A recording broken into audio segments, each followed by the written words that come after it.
Здравейте, от мен Лачи. Тези, които не ме познават, аз съм бахов терапевт, а тези, които ме познават, вече очакват следващото видео, надявам се, което обещах, че ще направя, от поредицата, в която с помощта на тези терапевтични картички, на които са изобразени всички 38 на брой цветни моноесенции, аз с тяхна помощ ще представя на тебе всички 38 цветни моноесенции и с какво биха ти били полезни. Следващата цветна моноесенция, това е Wild Rose или шипката.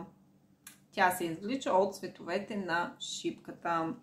Тази цветна моноесенция помага да се балансират и хармонизират емоции, чувства и състояния като апатия, като пасивност, като хора, които нямат ентусиазъм, хора, които не харесват нови ситуации, хора, които си казват, ами такъв е живота и не обичат промените. Тази цветна моноесенция, шипката, хармонизира това, балансира ги и те започват да гледат с друго око на живота.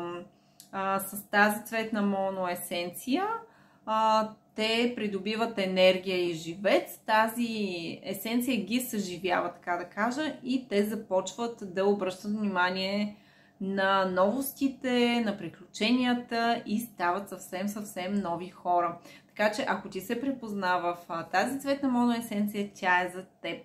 Много често една цветна моноесенция не е достатъчна, защото едновременно в нас има много емоции и чувства едновременно, които ни вадят от центъра. Нашия център е тук и когато стане нещо, някаква ситуация или нещо се отключи от миналото, нашия център се измества и така ние не сме в хармония и баланс.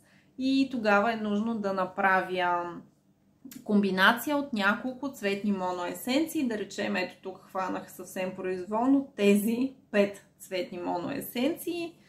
Правя комбинация, която хармонизира тези ваши емоции, които така не са окей.